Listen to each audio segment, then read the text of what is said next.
present our Senior Vice President of Research, Dr. Whitney Austin Gray. And today she'll be presenting strategies from the Well Building Standard to support in the fight against COVID-19, a very hot topic these days, I'm sure, for all of us. But Whitney, I'll pass it over to you. Thank you so much, Victoria, and hello to everyone in the virtual space. So today we're going to talk about strategies that you can use right now. You can download them in response to COVID-19, but I also want to focus on resilience. And so we're going to go into depth about how you, your organization, and your community can be resilient in this powerful time. And so I want to really start by acknowledging that this is part of something much bigger for us. International Well Building Institute is a building health movement that we cannot do with our well community, without our well community around the world. So you are part of our family, whether you are thinking about a project with us, whether you've already done 10, whether you've used the green building rating systems or not, we welcome you into a conversation because we need you, building professionals, to be health professionals. You are front line, you are working with clients day in, day out, whether that's in Boston or Belfast, Dubai or Doha. You are really conveying what their needs are, and you are struggling with how to advise your clients about next steps, particularly in response to COVID-19. And we want to be there with resources for you. One of the things I love to do working with real estate and building professionals is that you really are out of the box thinkers. This is a very creative group of people, and we need out of box thinkers right now. In fact, literally no one wants to be in the box anymore, and they want to be thinking about new ways to work, new ways to connect, and we are doing that in response to COVID-19. And so it's a powerful time for you, our wellness real estate professionals, our wellness building professionals, to be really the translators for us in the front lines. And that's why we want to give you the strategy document that can help you to communicate where your clients can start today and making sure that they are prepared, but they also are in a space to prevent future outbreaks and that they can be resilient and recover.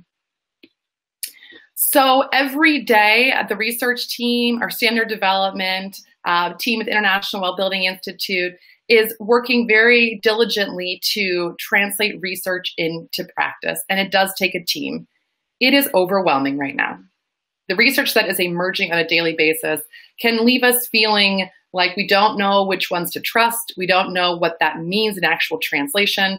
How do we balance what we're hearing about air quality and personal protective equipment with longer term issues around water quality and the return to work strategy? So we are working to basically provide you these tools, and the strategies document that you can download is one of those tools. We are also fortunate to have many advisors around the world that help us to direct our research and understand how to translate it.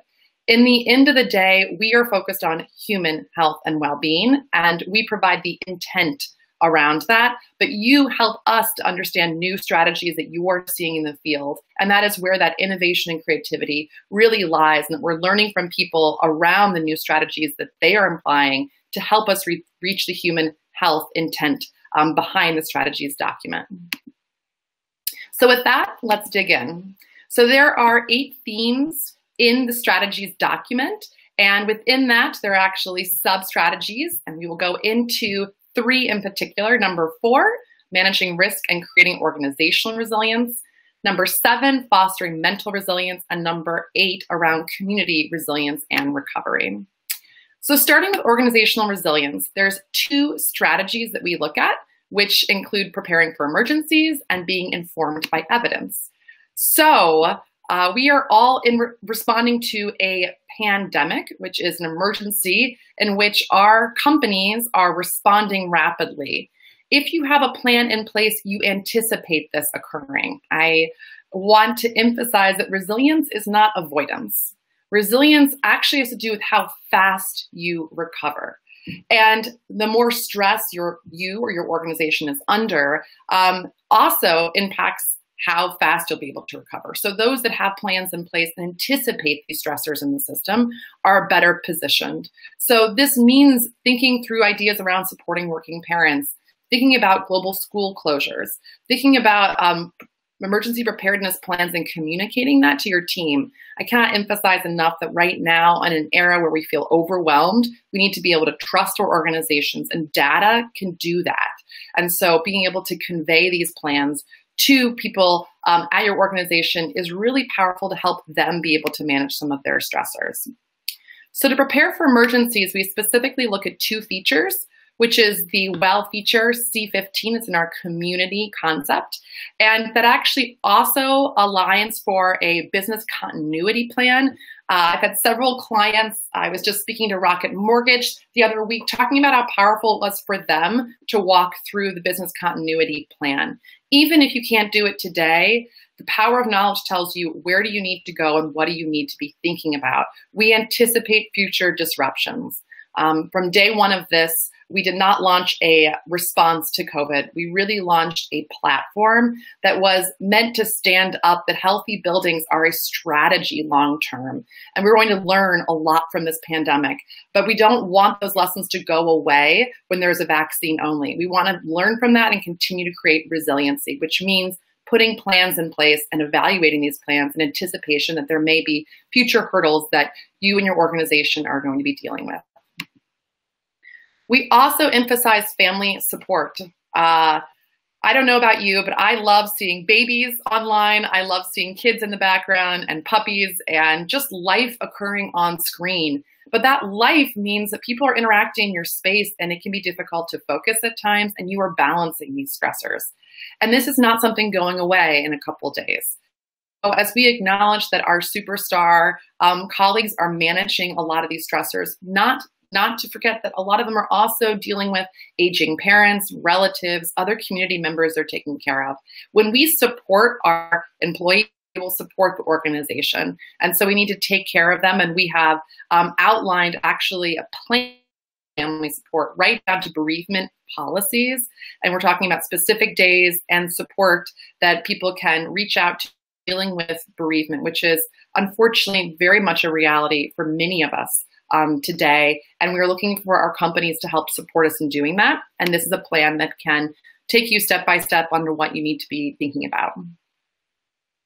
So this may be my favorite 2 features of the WELL Building Standard. Not that we have favorites, but this particularly is looking at collecting data from your employees around their experience around health and their perceptions of health.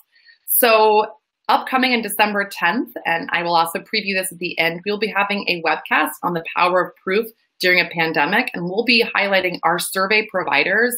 They're collecting data right now from people working from home and are learning about the organizations that are really deploying strategies that make their workers feel more aligned and more connected with the organization, even if it's beyond the walls of the workplace. And so when you are tracking and validating this regularly, you know where your workers are, you know what they're struggling with, and this is really important to be able to align resources. So you can check this out in the WELL Building Standard.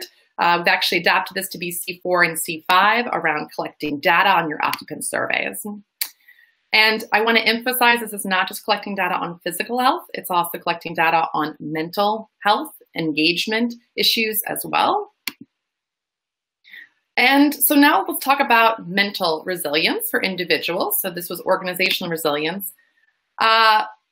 When you take a look at this list, I almost take a deep breath, right? What is mental health promotion and stress support and restorative opportunities, access to nature, light exposure and education?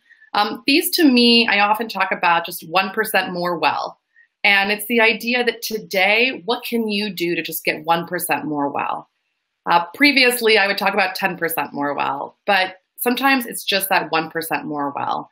And these are all strategies that can help you in your home environment, but also work environments just become 1% more well. And that also helps with your well-being tank. And when that tank is full, because you've slept well, you've eaten well, you've been in nature, you've taken breaks, you've looked at your mental health and recovery issues, that tank is more and more full so that when that next stressor hits, and it will because we are humans, you basically have more reserve in the tank. And so you can go longer as a result of that. These are all ways to get 1% more well and to increase your mental resiliency. And this is so important because chronic stress, day in, day out stress. This is not episodic or acute. And we are in it. We are in a pandemic. We finished an election. We are dealing with, racial issues across the country and inequities that we are trying to address. And we are in a period of intense stress. So dealing with how we manage chronic stress and is important because it's directly linked to our immune system and our immune response. And another part of resiliency that's so important I want to emphasize is resiliency of the individual is critical because there's a lot of focus during this pandemic on the pathogen. If we can just find the pathogen, then we can protect ourselves. Another critical part of how you'll be able to actually recover from the illness is going to be your immune response. And if you are going on empty, if that tank is at zero, then how do you expect the host immunity and resiliency to be? So this is something all of us can do in getting 1% well today and thinking about your mental resiliency, because if we don't, chronic stress does build and it affects that immune response. We actually launched a report directly on burnout, digging into the neurobiology behind how we deal with stress and the long-term impact that can have on our immune response. So please do check that out as well if you're interested to learn more. So these are the strategies within the Well Building Standard that we align to help you maintain your mental health. So I'm going to go a little bit more into detail. The first is restorative opportunities. So we are humans that are meant to rev and recover. And we're very good at this, right? But we have to have time to recover. If you don't, then you're basically burning out those adrenals. They never have a chance to let down during the day to prepare your system to rev again. And so we need those opportunities to be able to look away, restore, take a deep breath. If you have a window that you work anywhere near, you may actually find your eyes drifting out to a window. That is a restorative opportunity to look outside. If you were looking a near distance at your computer screen all day, your eyes are actually fatigued and looking for an opportunity to use the muscles and look further away. So you may actually use a window to help recover from that. And it just allows you to also have a break. And recover, again, to prepare yourselves to rev. And so we actually want to design in opportunities like that, as well as looking at restorative programming to relieve mental fatigue and stress. I want to emphasize that if you go to the gym, or used to even go to the gym every day to improve your physical health, then what are you doing for your mental health? What is your mental health gym?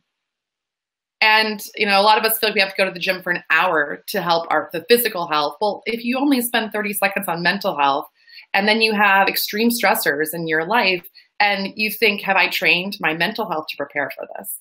So this is a way that we look at well around restorative programming and opportunities to help you recover from stress and train yourself mentally to be resilient for those stressors that are coming up. Another strategy is fostering mental resiliency using nature and daylight. A lot of fascinating research going back to the 1918 Spanish flu pandemic around the use of light, even in healing hospitals. Also, keep in mind that your photoreceptors do not know the difference between daytime and, outdoor and indoor light. So if I showed you outdoor and indoor light, you couldn't say back to me, Whitney, I need exactly 2.5 hours of outdoor light and I need 3 hours of indoor light for recovery. So our circadian rhythms are based on exposure to light, circadian lighting. And so we need to pay particular attention to the fact that if we're not getting that exposure, it can have impacts on our health and our healing, as well as our resiliency. So I wanted to highlight it here. And these are the specific features within WELL around access to nature, light exposure and education, and enhanced daylight access. I want to emphasize that for all our brilliant creative design professionals on the line, if you do not have access to nature or access to outdoor light, there are ways that we can create that in the indoor space, even if through symbolic nature or creating circadian lighting designs in indoor space. And so we have the power to be able to create spaces for health indoors, particularly as you spend 90% of your time indoors. And I like to remind people, if you're 50, that means 45 years indoors. So if you're not creating opportunities to bring nature in and good light to support your circadian rhythm, then you can anticipate that overall that's going to also affect your resiliency longer term. Finally, I want to spend a couple minutes on community resilience and recovery. And this idea of social capital, of knowing our community members. For me personally, it's been a real opportunity to get to know my neighbors, to get to know all their dogs that they're walking, to understand, who I live next to in a world where many of us are spending time traveling and not in our home environment.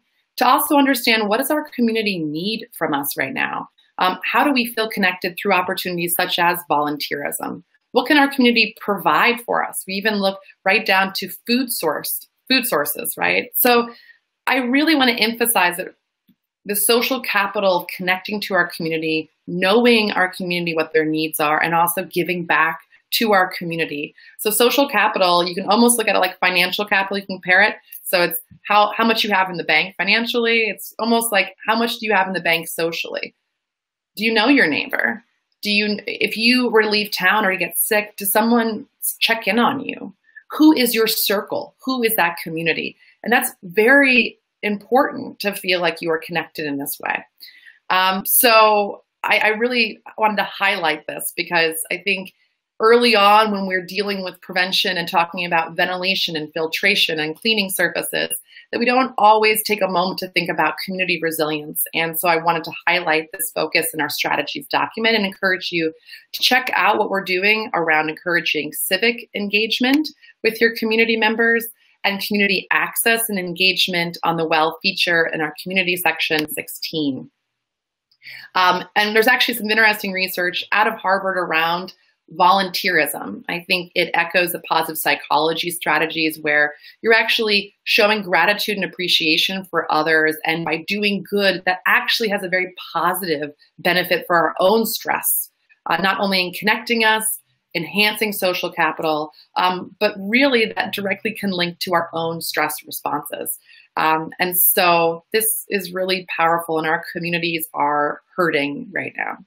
And thinking about what we can do to be able to reach out and connect with others and help. I get chills saying this because I just feel like we are so in it right now, and we're not going to be able to address this as individuals. Resiliency is powerful in community and through organization.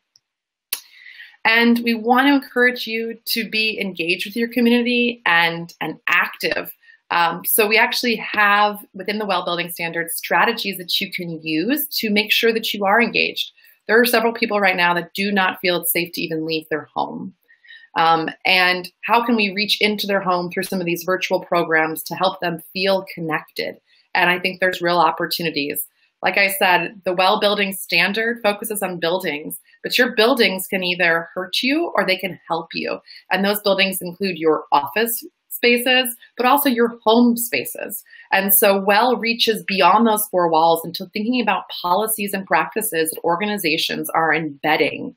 And that includes right through the virtual spaces around community access and engagement. So please do check this out. So the strategies document that I spoke about today, I want to remind everyone to download it, share it with your friends and your colleagues, talk about it over Thanksgiving. Ask yourself, how are you practicing resiliency as an individual? How is your organization resilient during this time? And how do you feel connected to your community? Resilience is not avoidance. Resilience is really how fast we recover from stress. And we anticipate this road going forward is that we're going to need to have practices in place so that you can just be 1% more well, every day. And before long, we hope that can be 100% well. But being well doesn't mean that you're 100% healthy. It means you are on a journey for well-being and you are trying every day to create resiliency in your life. All the strategies that I shared with you today can get you further there. And so I encourage you to work with your organizations to make sure that you're establishing these strategies and that these practices are relevant and that we're all kind of solving this together. I want to emphasize again this idea that you're part of our family today. These resources are free, and that is very intentional because we are all in this together, and we're all trying to figure this out and trying to translate the research every single day to hopefully create strategies for you, your organization, your community to be healthier. So if you'd like to learn more, I'm honored to be joined with Victoria and Alina here, who are fearless leaders inside of our virtual booth, and they're going to have a lot more programming to help you understand how to use our resources, to connect with experts from the International Well Building Institute.